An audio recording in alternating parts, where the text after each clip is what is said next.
وبركاته الحمد لله وكفى وسلام على عباده الذين اصطفى أما بعد فأعوذ بالله من الشيطان الرجيم بسم الله الرحمن الرحيم وذروا ظاهر الإثم وباطنه سبحان ربك رب العزة عما يصفون وسلام على المرسلين والحمد لله رب العالمين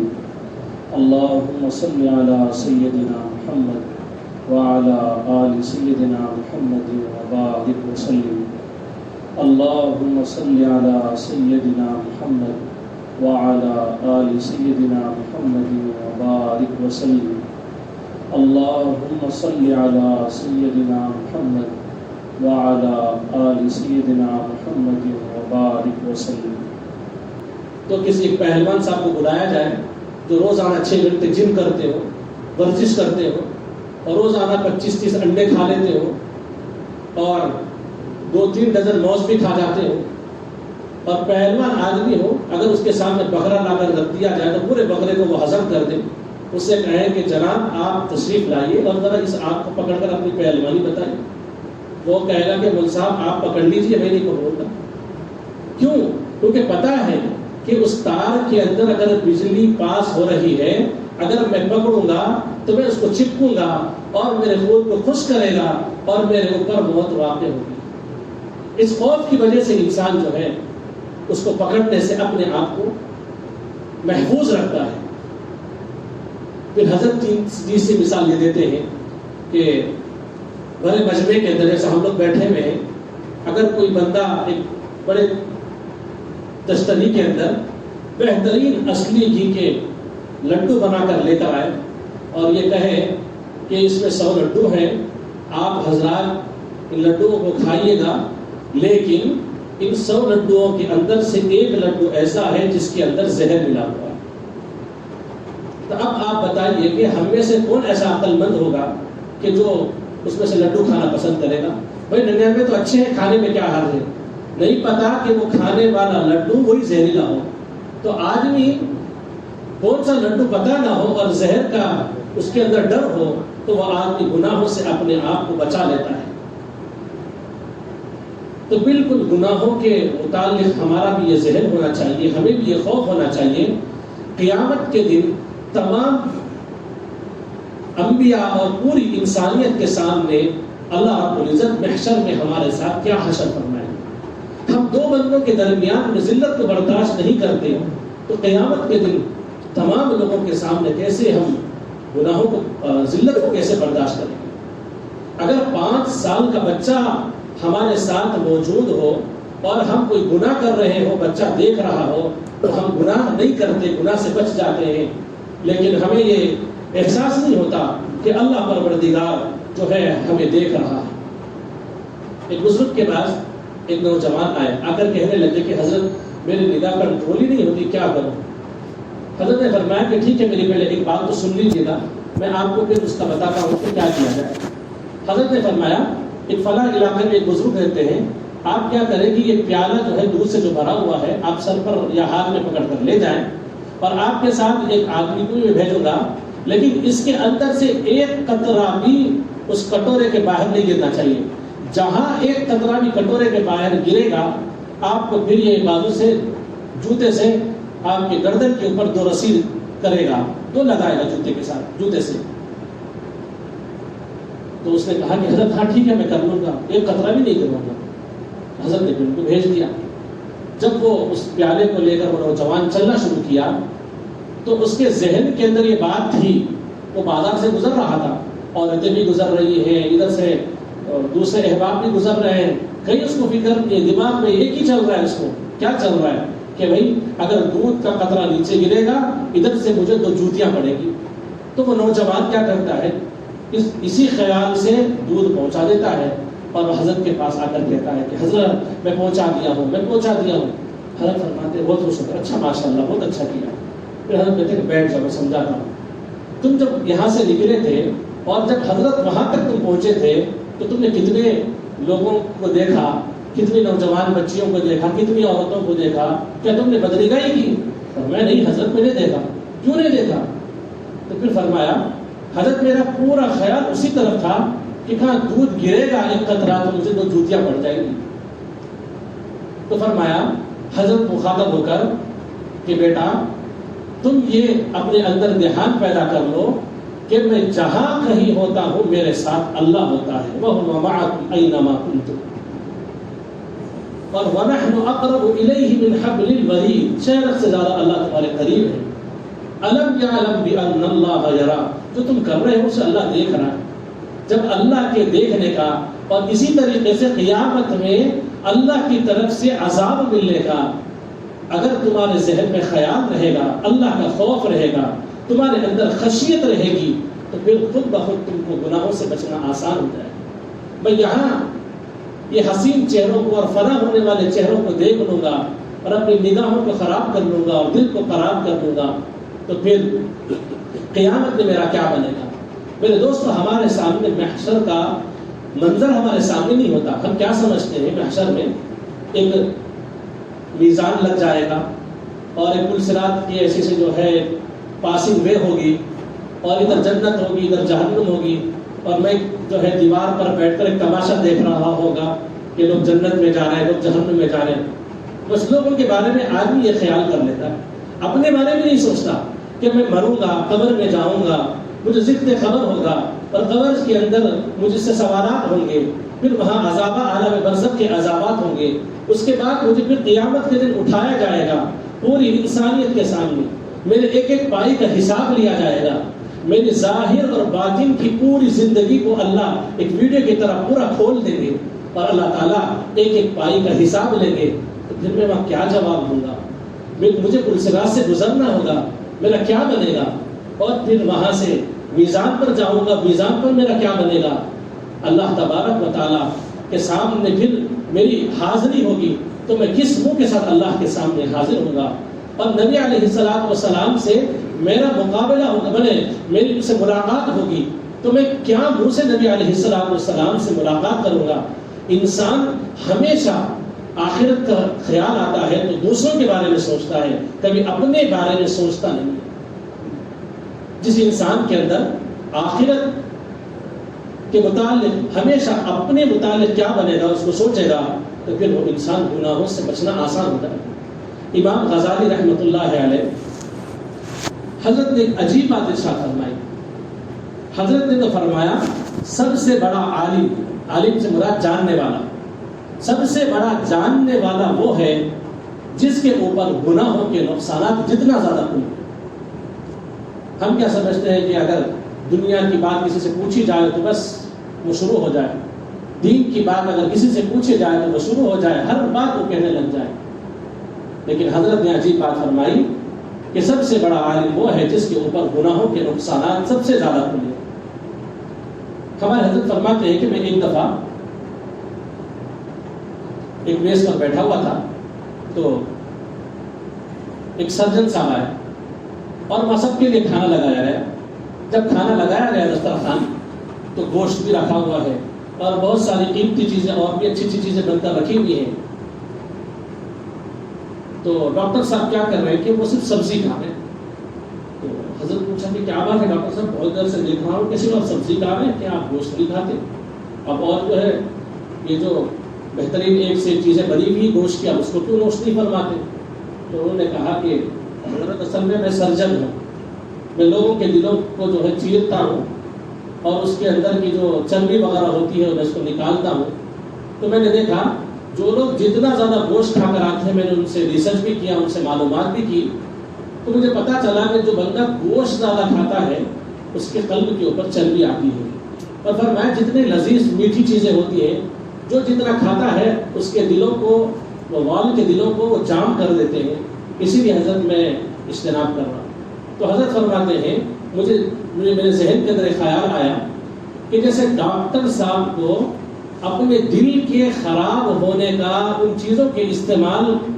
پر جو نقصان ہوتا ہے ان کو اس کا پتہ چل گیا تو وہ اپنے آپ کو بچا کر رکھے. تو جب بندے کو بھی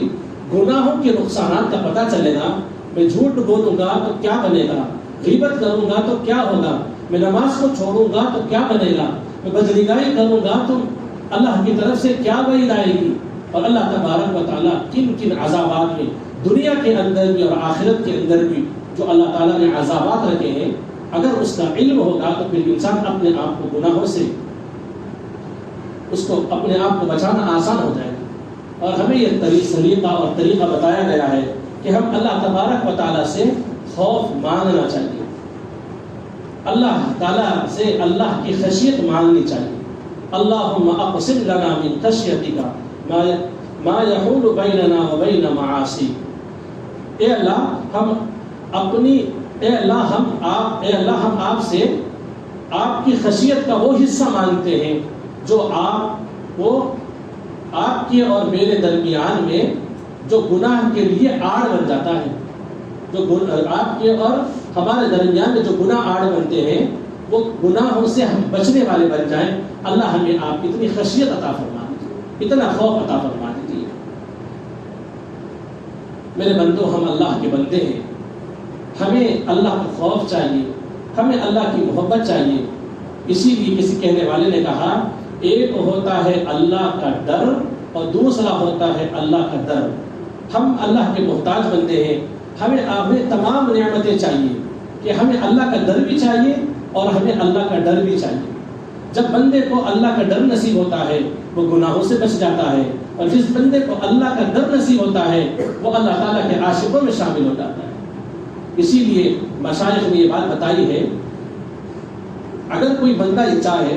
کہ میں اپنے آپ کو اللہ کی نافرمانی سے بچاؤں تو پھر اس بندے کو چاہیے کہ وہ اپنے اندر اللہ کی اتنی محبت پیدا کر لے کہ وہ اپنے آپ کو گناہوں سے اپنے آپ کو بچا لے گا۔ اللہ کی شدید محبت ہوگی تو محبت کی وجہ سے نافرمانی کرنے کو طبیعت نہیں کرتی۔ جب اگر محبت والا مزاج نہیں ہے تو ہمارے اندر اللہ کا اتنا خوف ہم پیدا کر لیں کہ ہم اللہ کی ہر نافرمانی سے بچ جائیں۔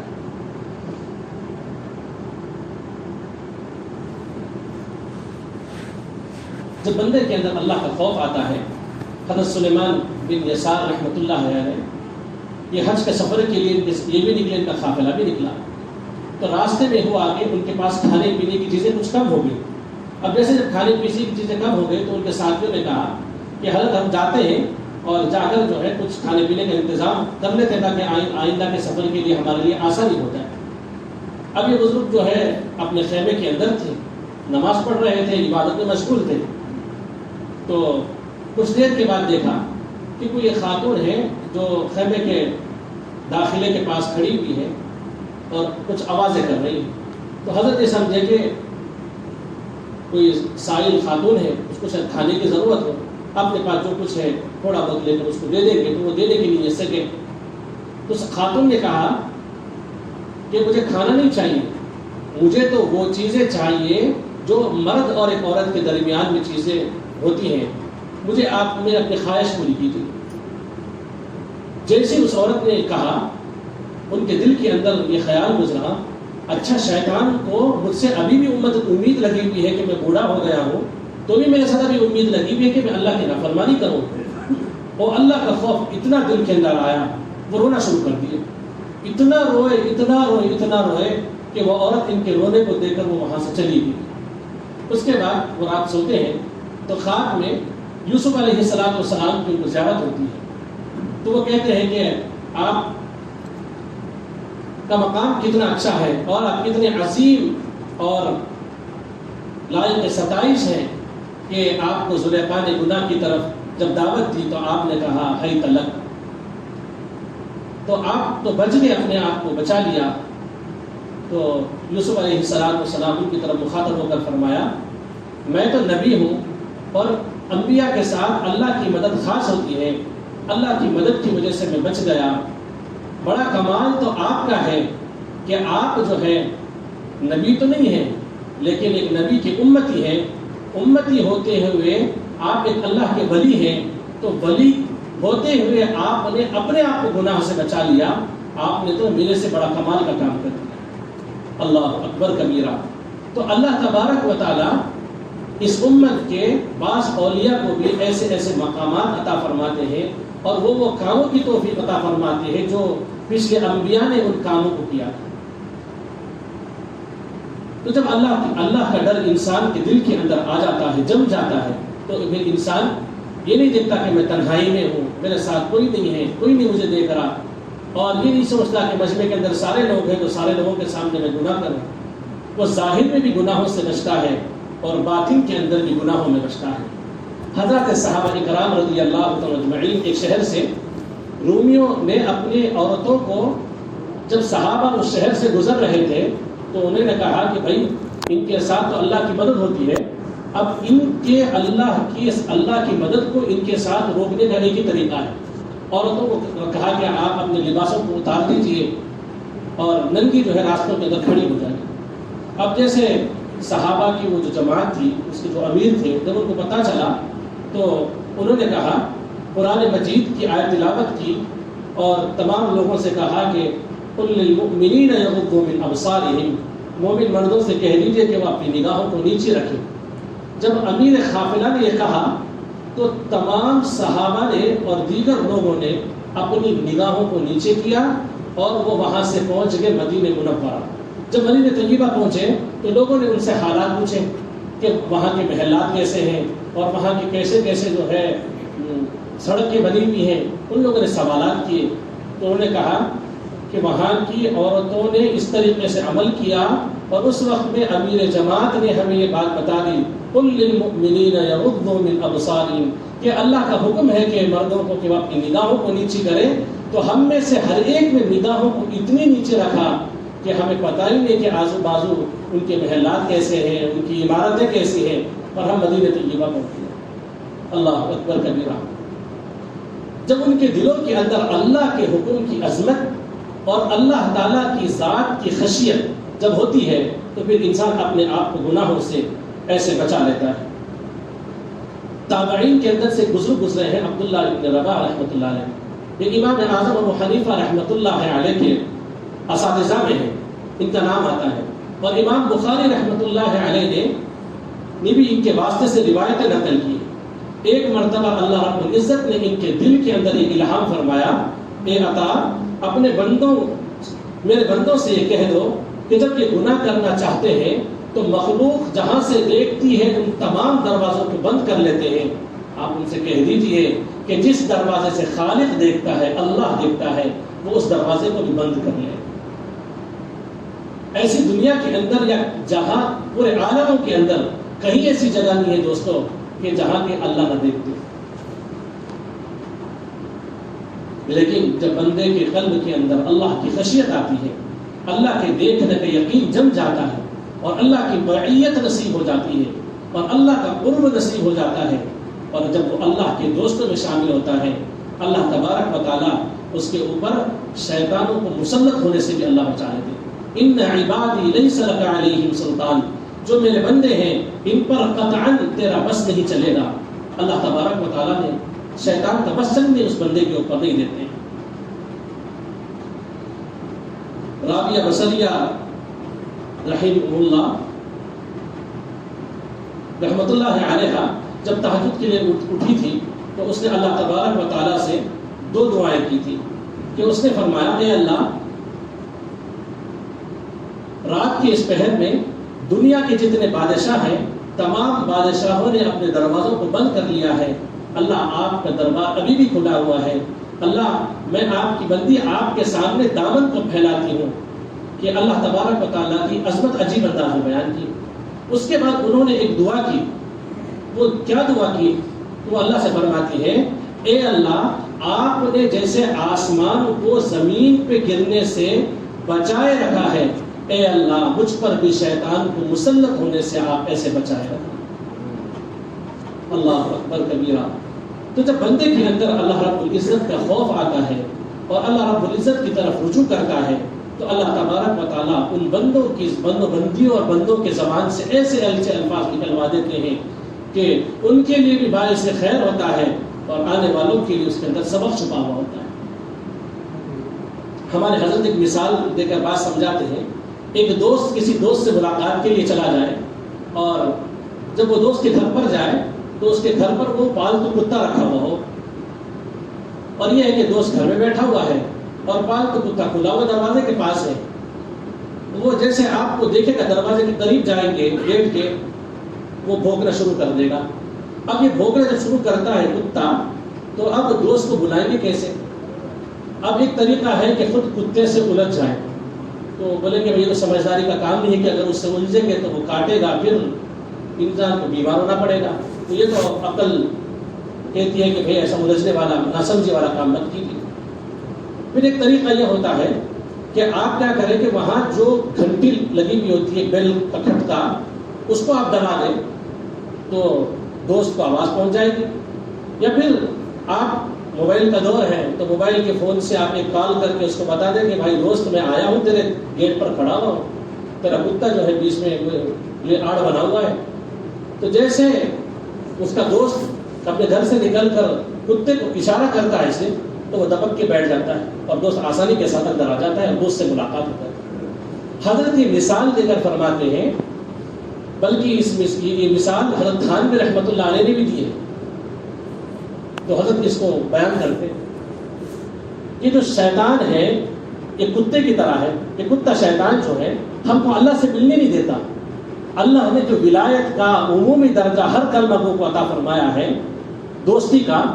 وہ اللہ جو دوست ہے اس دوست سے ملنے نہیں دیتا شیطان۔ تو کیا کیا جائے کہ شیطان سے کیا ہم نمٹے، کیا اس کے پیچھے پڑے؟ اچھا یہ ہے کہ ہم اللہ سے ہی تعلق پیدا کر کے اللہ کی طرف رجوع کر لیں، اللہ کو پکارنا شروع کر دیں۔ اللہ یہ شیطان بدبخت ہے، آپ تک مجھے آنے نہیں دیتا، آپ مجھے بچا لیجیے۔ جب اللہ کی مدد آئے گی تو جیسے اس دوست نے اشارے سے اس کو بٹھا دیا، جب اللہ رب العزت ان عبادی لیس لک علیہم سلطان، جب شیطان کے دل پر داؤ نہیں چلے گا، ان لوگوں کے ساتھ اللہ رب العزت ہماری بھی شمولیت کر دیں گے، تو پھر اللہ تک پہنچنا ہمارے لیے بہت آسان ہو جائے گا۔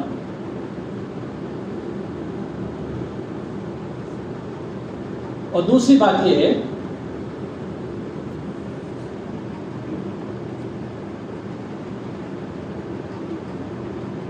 ابن رباح رحمۃ اللہ علیہ کو دوسرا یہ الہام ہوا۔ کیا الہام ہوا کہ اللہ کہتے ہیں کہ آپ میرے بندوں سے کہہ دیجئے جب میں رزق کی فراخی دیتا ہوں اور تو وہ مجھے یاد نہیں کرتے اور میرا شکر ادا نہیں کرتے، اور جب میں ان کے اوپر تھوڑی سی تنگی کر دیتا ہوں، وہ جو ہے پورے بندوں کے سامنے بولتے ہوئے پھرتے رہتے ہیں، اور جب ان کے نام اعمال میرے پاس پہنچتے ہیں، گناہوں سے بھرے پڑے نام اعمال جب میرے پاس پہنچتے ہیں، تو میں کبھی فرشتوں کے سامنے بندوں کے گلے شکوے نہیں کرتا۔ جو پروردگار بندوں کو تمام نعمتیں دے اور کچھ نعمتوں میں کمی ہو جائے تو بندہ شکوے کر کے پھر رہا ہوتا ہے، اور اللہ پروردگار جو تمام نعمتیں دینے کے بعد پھر وہ بندہ اللہ کی نعمتیں کھا کر اللہ کی نافرمانی کر رہا ہوتا ہے، اللہ تبارک و تعالیٰ کبھی گلے شکوے نہیں کرتا۔ میرے دوستو، ہم اتنے بڑے پروردگار جو علیم بھی ہے اور حلیم بھی ہے، اس پروردگار کو ہم چھوڑ کر جو ہے زندگی گزار رہے ہیں، ہم ان کی نافرمانی کے ساتھ زندگی گزار رہے ہیں۔ اسی لیے میرے دوستو، ہم چھوٹے گناہوں کو بھی چھوڑیں اور بڑے گناہوں کو بھی ہمیں چھوڑنا چاہیے۔ علامہ ابن قیم رحمۃ اللہ علیہ نے حضرت ہلال بن سعد رحمۃ اللہ علیہ سے ایک عجیب بات نقل کرتے ہوئے لکھتے ہیں، اے دوست، یہ مت دیکھنا کہ گناہ چھوٹا ہے یا بڑا، بلکہ اس اللہ کی عظمت کو دیکھنا جس کی حکم کی تم نافرمانی کر رہے ہیں۔ یہ ہمیں ذہن کے اندر بٹھا لینا چاہیے۔ اور حضرت تھانوی رحمۃ اللہ علیہ نے تصوف کا مقصد ہی یہ بیان فرمایا کہ انسان کے رگ رگ کے اندر سے اور ریشے ریشے سے گناہوں کا کھوٹ نکل جائے، یہی تصوف کا مقصد ہے۔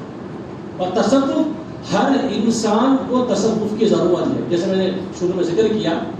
ایک داعی کو بھی تصوف کی ضرورت ہے، ایک عالم کو بھی تصوف کی ضرورت ہے، ایک جاہل کو بھی تصوف کی ضرورت ہے، ایک دنیا دار کو بھی تصوف کی ضرورت ہے۔ ہر انسان، وہ عالم ہو کہ جاہل ہو، پڑھا لکھا ہو کہ ان پڑھ ہو، مالدار ہو کہ غریب ہو، گورا ہو کہ کالا ہو، شہری ہو کہ دیہاتی ہو، ہر فرد کو تصوف کی ضرورت ہے، اس لیے کہ اپنے اندر سے گناہوں کا کھوٹ نکلتا ہے۔ ایک جگہ حضرت تھانوی رحمۃ اللہ علیہ نے بتایا ہے، ارشاد فرمایا ہے کہ انسان کو نفس و شیطان دھوکہ دیتے رہتے ہیں کہ تصوف کے لیے ہماری کیا لین ہے، وہ تو بڑے لوگوں کی کام کی ضرورت ہے، ہمیں ضرورت نہیں۔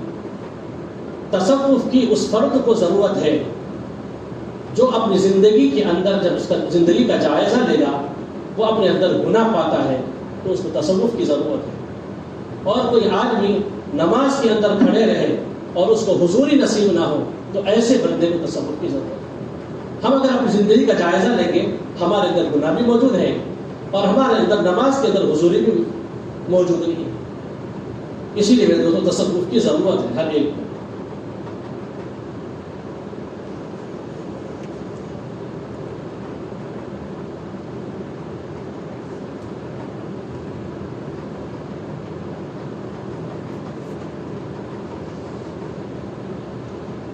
ہمارے حضرت جی دامن برکاتہم جو ہے اپنے بچپن کا ایک واقعہ بیان فرماتے ہیں کہ میں تین چار سال کی عمر تھی تو ہمارے علاقے کے اندر تلئی والے لوگ آتے تھے تو میں والدہ کے پاس دوڑتے ہوئے آتا تھا خوشی خوشی، اس لیے کہ وہ جو قلعی کرنے والا جب قلعی کرتا تھا تو وہ عمل مجھے بہت اچھا لگتا تھا۔ تو میں والدہ سے کہتا تھا کہ والدہ کوئی برتن دے دیجیے، قلعی والا آیا ہے اس کو ہم قلعی چڑھوا لیں گے۔ تو والدہ کہتی تھی کہ بیٹا سارے برتن ٹھیک ہے، اس کو قلعی چڑھانے کی کیا ضرورت، لیکن ہم فرماتے کہ میں تھوڑا ضد کرتا تھا اور روتا تھا تو پھر والدہ کیا کرتی کہ تھوڑا سا ہلکا سا بھی برتن خراب ہوتا تھا تو وہ برتن مجھے دے دیتی تھی۔ اور ہم کیا کرتے تھے کہ وہ قلعی چڑھانے والا جو انکل ہوتا تھا جو کام کرنے والا اس کے پاس جا کر کے دیتے کہ انکل آپ ایسا کریں کہ کیوں اس کو آگ میں تپاتے ہیں، آپ سیدھا قلعی چڑھا دیں۔ تو وہ انکل مجھے کہنے لگے کہ بیٹا آپ چھوٹے بچے ہیں، آپ کو پتہ نہیں ہے اس پہ جو تیل کی چکناہٹ وغیرہ جو لگی ہوئی ہوتی ہے اس چکناہٹ کو پہلے اتارنا پڑتا ہے، پھر تب جا کر اس پر قلعی لگائی جاتی ہے تو کام آسان ہو جاتا ہے، برتن چمک اٹھتا ہے۔ تو فرماتے ہیں کہ جیسے جیسے عمر بڑھتی چلی گئی، عمر بڑھنے کے بعد مشائخ کی جب صحبت مجھے نصیب ہوئی تو تب جا کر بات پتہ چلی کہ جب انسان گناہ کرتا ہے تو گناہوں کی وجہ سے انسان کے قلب کے اوپر وہ گناہوں کی چکناہٹ چڑھ جاتی ہے، اس کی ظلمت چڑھ جاتی ہے، اس کو آگ کی بٹھی کی جیسے اس کو قلعی برتن کو ضرورت ہوتی ہے، یہاں اللہ کے ذکر کی بٹھی کی اس کو ضرورت ہوتی ہے اور اس اللہ والوں کی صحبت کی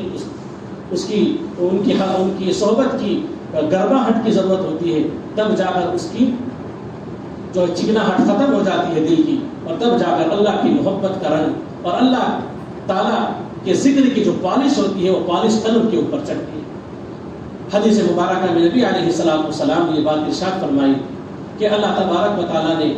ایک دلوں کی پالش رکھی ہے، فرمایا کہ دلوں کی پالش یہ ہے کہ اللہ کا ذکر ہے، جو اللہ کا ذکر کثرت کے ساتھ کرے گا اللہ تبارک و تعالیٰ دل کی پالش کو درست کر دیتے ہیں۔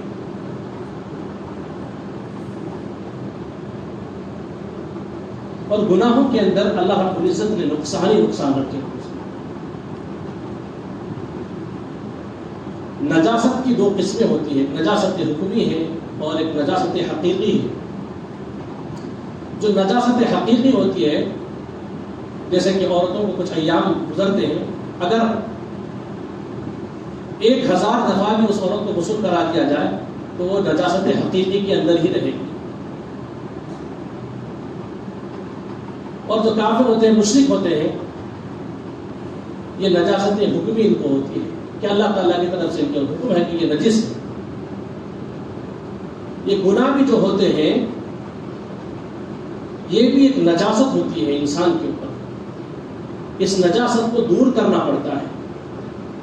کہ جب انسان توبہ طائب ہوتا ہے، اللہ تعالیٰ کے سامنے سچی پکی توبہ کرتا ہے، اللہ تبارک و تعالیٰ اس نجاست کو دور فرما دیتے ہیں۔ جب نجاست دور کرنے کا طریقہ جو ہوتا ہے، ایک تو دھوپ کی شعاعیں اگر تیز ہو جائیں تو وہ گندگی خشک ہو کر ہوا اس کو اڑا دے گی، پھر وہ جگہ خود بخود پاک ہو جاتی ہے۔ پھر دوسرا طریقہ یہ ہے کہ اس جگہ پر جو ہے پانی کو بہایا جائے، دھویا جائے، تو پھر وہ جگہ پاک اور صاف ہو جاتی ہے۔ تو اللہ والوں کی صحبت یہ سورج کے مانند ہے، انسان کے اندر کی نجاست ختم ہو جاتی ہے، اور توبہ ایک ایسا ذریعہ ہے ندامت کا جس کے ذریعے سے اللہ رب العزت دلوں کے اندر کی گندگی کو دور کرتے ہیں۔ ایک مرتبہ ابراہیم علیہ السلام کے پاس وحی آئی، اللہ تعالیٰ نے وحی بھیجا کہ فرمایا ابراہیم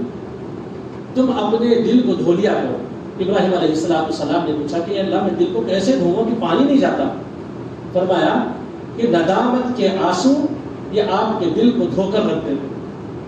تو اللہ تبارک و تعالیٰ کے سامنے ہم بندے اپنی زندگی بھر کے تمام گناہوں سے توبہ کریں گے، اللہ رب العزت ہمارے گناہوں کو معاف فرما دیں گے۔ التائب من الذنب کمن لا ذنب لہ،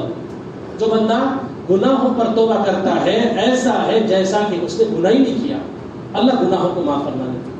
ایک عجیب بات مشائخ نے اس آیت کے ذریعے سے توجہ دلائی،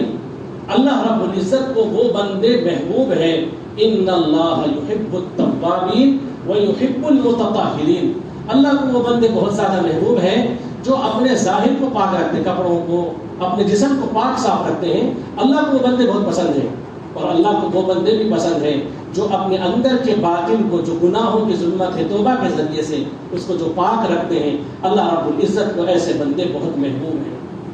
تو ظاہر کو بھی پاک رکھنا چاہیے اور باطن کے اندر کو بھی پاک رکھنا چاہیے۔ اور ایک عجیب بات ایک بزرگ نے ارشاد فرمائی، جو بندہ علم اور ارادے سے گناہ کرنا چھوڑ دیتا ہے،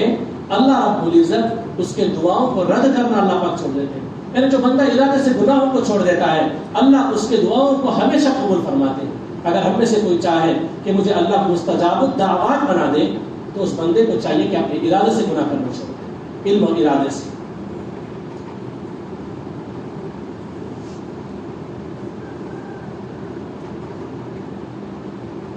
ہمارے سلسلے کے جو بزرگ ہیں امام ربانی مجدد الفسانی رحمۃ اللہ علیہ، انہوں نے اپنے مکتوب کے اندر ایک عجیب بات لکھی،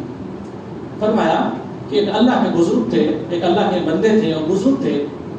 انہوں نے اپنی زندگی کے اندر 20 سال ایسے گزارے کہ گناہ لکھنے والے فرشتے کو گناہ لکھنے کا ہی موقع نہیں دیا۔ وہ بھی تو انسان تھے، ہم بھی انسان ہیں، ان کو اللہ کی توفیق حاصل کی اور ہمیں توفیق حاصل نہیں۔ اگر ہم بھی اللہ تعالیٰ کی طرف رجوع کریں گے اور اللہ تبارک و تعالیٰ سے ایسی توفیق مانگیں گے اور ہمت کے ساتھ اللہ تعالیٰ کے حضور میں پکا عزم کریں گے، اللہ رب العزت ہمیں بھی ایسی پاکیزہ زندگی عطا فرمائے۔ مشائخ نے 3 باتیں لکھی ہیں، فرمایا کہ اللہ رب العزت ان کی ضرور مدد فرماتے ہیں۔ ایک بات یہ ارشاد فرمائی کہ اگر کسی بچی کا نکاح طے ہو جائے، تاریخ طے ہو جائے، تو اللہ رب العزت اس کی تمام ضروریات وہ اللہ تعالیٰ غیب سے انتظام فرما دیتے ہیں تاریخ آنے سے پہلے۔ دوسرا فرمایا اگر کوئی بندہ مسجد بنانے کا ارادہ کرے اور اس کی بنیاد کا کام شروع کر دے اور اللہ تبارک و تعالیٰ ایک وقت آتا ہے کہ نہیں یہ اللہ کی مدد شامل حل ہوتی ہے، اللہ اس کو پائے تکمیل تک پہنچاتا ہے۔ اور تیسرا فرمایا جب بندہ اللہ کے حضور میں پکا ارادہ کرتا ہے کہ میں گناہوں والی زندگی کو چھوڑ دوں گا، پکا عزم کرتا ہے، صرف زبان سے نہیں دل سے بھی اس کا ارادہ پکا اور مضبوط ہوتا ہے، اللہ رب العزت ایک وقت لے کر آتے ہیں اور اس بندے پر ایسا فضل فرما دیتے ہیں کہ اللہ رب العزت اس بندے کو گناہوں سے بچا کر نیکی تقوی والی زندگی عطا کر فرما کر اللہ اس کو اپنے اولیاء میں شامل فرما لیتے ہیں۔ اسی لیے میرے دوستوں ہمیں اللہ رب العزت سے مانگنا چاہیے۔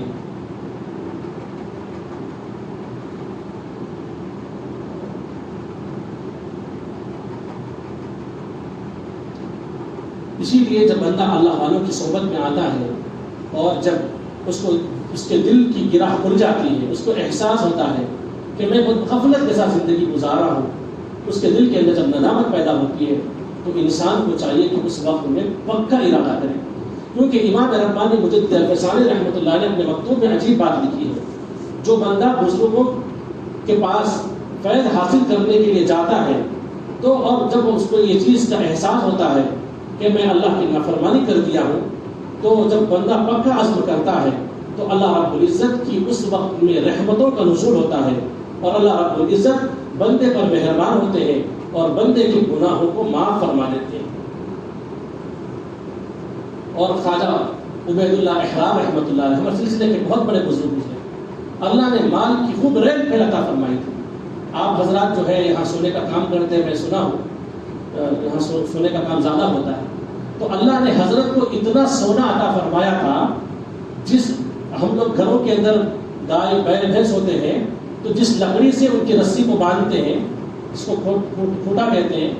وہ جو ہوتا تھا حضرت کے پاس سونے چاندی کا ہوا کرتا تھا۔ اللہ نے اتنی ریل پھیل دی، لیکن دل دنیا سے خالی تھا، دل میں اللہ کی محبت اور عظمت تھی ان کی۔ حضرت فرماتے ہیں جو بندہ جس دن اپنے دن کو گناہوں سے بچا کر گزارتا ہے، اس دن ایک بھی گناہ نہیں کرتا، وہ ایسا ہے جیسا کہ اس نے نبی علیہ السلام کے ساتھ اس دن کو گزارا۔ اللہ اکبر کبیرہ۔ تو گناہوں سے گزارنا مشائخ کی نظر میں اتنی بڑی بات ہوا کرتی تھی، اور واقعتاً اللہ رب العزت کے یہاں سب سے بڑا عبادت گزار وہی ہے جو بندہ اپنے آپ کو گناہوں سے بچائے۔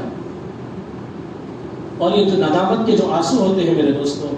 یہ ایسا ہے جیسا کہ کوئی بندہ اپنے دوست کے گھر پر جا کر دستک دیتا ہے تو دوست اس کے لیے دروازہ کھولتا ہے، تو یہ آنسو ندامت کے جو آنسو ہوتے ہیں، یہ آنسو جب ہمارے آنکھ سے گرتے ہیں، بغیر آواز کے گرتے ہیں، تو یہ آنسو ایسے ہیں کہ اللہ کے در کے اوپر دستک دینے کی طرح ہے۔ اور اللہ نے ولایت کا عام درجہ ہر مسلمان حل کر لوگوں کو عطا فرمایا ہے۔ اللہ دوست رکھتے ہیں ہر مسلمان کو۔ اللہ ولی الذین آمنوا، اللہ دوست رکھتا ہے ایمان والوں کو۔ تو جب دوست اپنے دوست کی طرف آتا ہے، پکارتا ہے ندامت کے آنسوؤں کے ساتھ، اللہ رب العزت اپنے در کو بندے کے لیے کھول دیتے ہیں۔ اسی لیے میرے دوستوں، آج کی اس مجلس میں ہم دل کی گہرائیوں کے ساتھ یہ پکا عزم کریں، ہم نے جو اب تک گناہوں کے ساتھ، غفلت کے ساتھ، اللہ کی نافرمانی کے ساتھ ہم نے جو زندگی گزاری ہے، اس پر سچی پکی توبہ کریں گے، اور سچی پکی توبہ کا عزم کیجیے، اور اللہ رب العزت ضرور مدد فرمائیں گے۔ اور ساتھ میں دوسرا کام یہ کرنا ہے کہ ہم اللہ رب العزت سے دعاؤں کا اہتمام بھی کریں، اللہ سے اللہ کی محبت کو مانگیں، اللہ سے اللہ کی خشیت کو مانگیں۔ اور تیسرا کام یہ کرنا ہے، نفس اور شیطان یہ ہمارے دشمن ہیں، اور یہ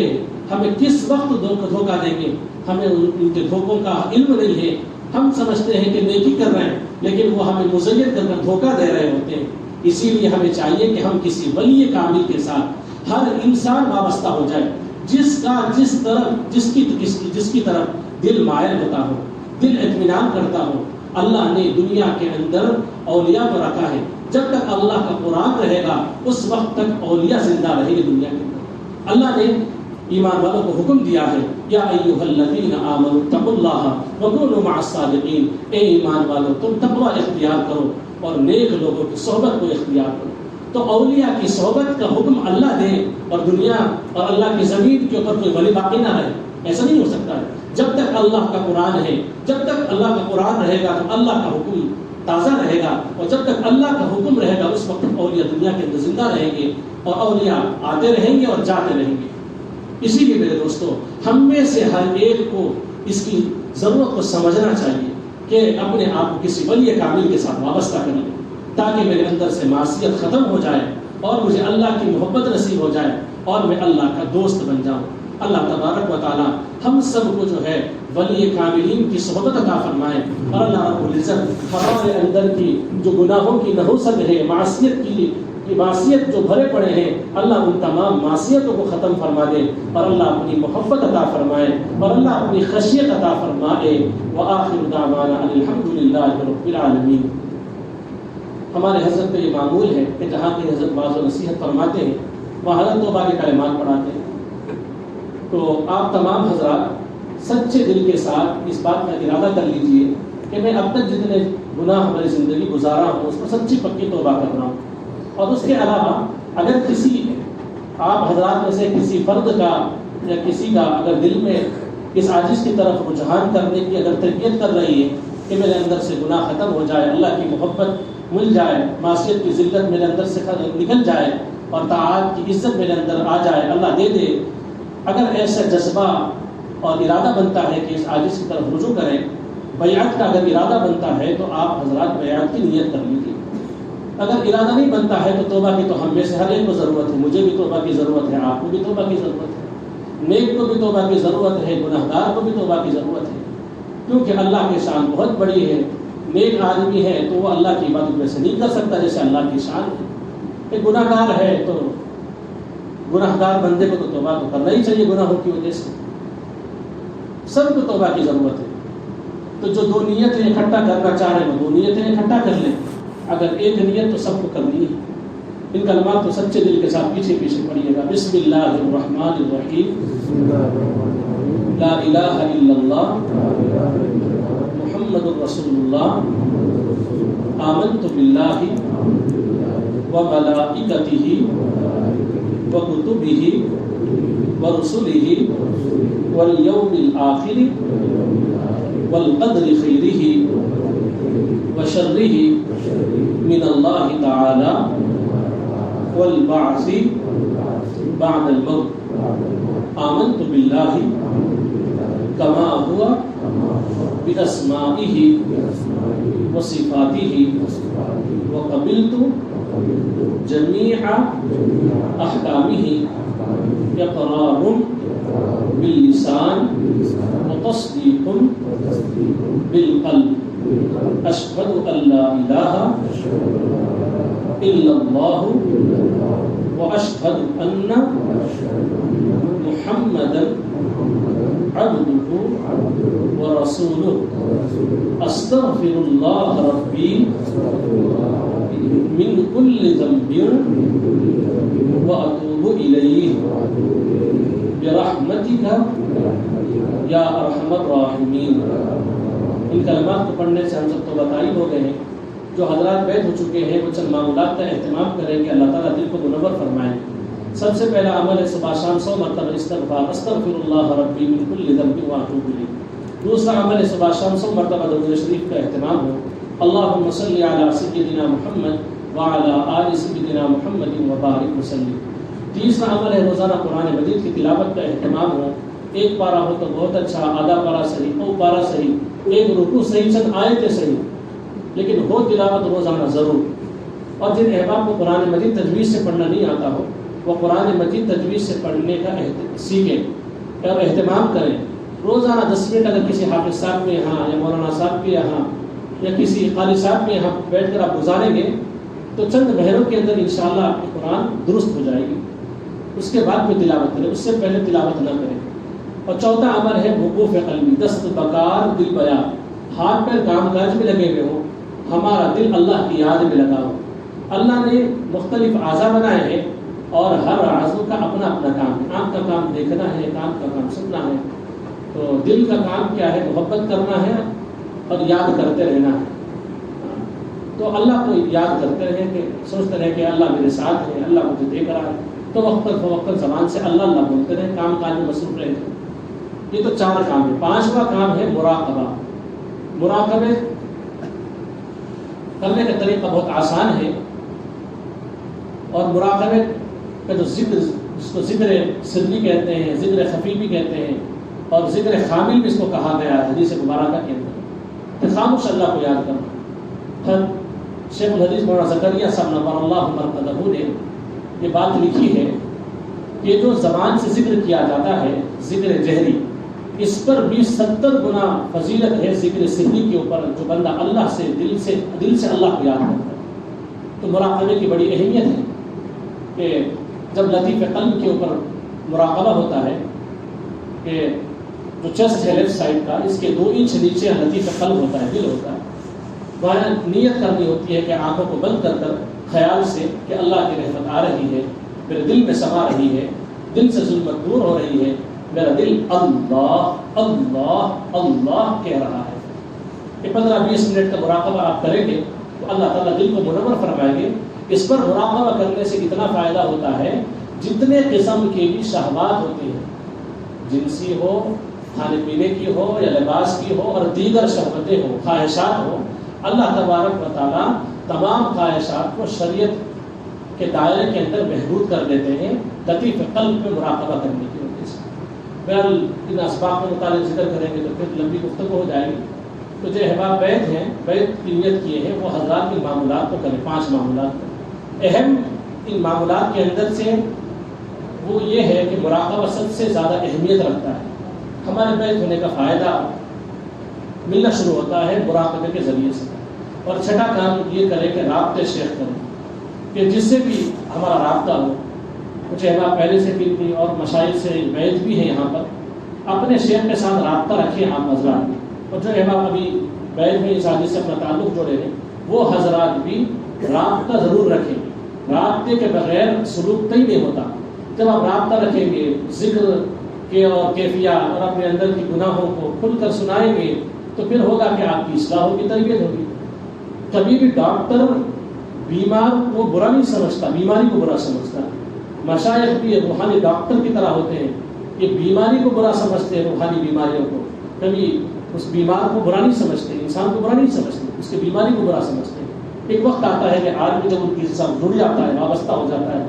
تو اندر سے گناہ ختم ہوتے ہوتے ہوتے اس کے اوپر جب اللہ کی محبت کا رنگ چڑھتا ہے تو پھر وہ بھی کاملین میں شامل ہو جاتا ہے۔ اللہ تعالیٰ سے دعا ہے کہ اللہ رب العزت ہم سب کو اپنے مقبول بندوں میں شامل فرمائے اور اللہ نیکی تقویٰ والی زندگی عطا فرمائے۔ ہم کچھ دیر کے لیے مراقبہ کر لیتے ہیں، اس کے بعد پھر انشاءاللہ دعا ہوگی۔ اپنے ظاہر کی آنکھوں کو بند کر لیجیے، دل کی طرف متوجہ ہو جائیے اور یہ سوچیے کہ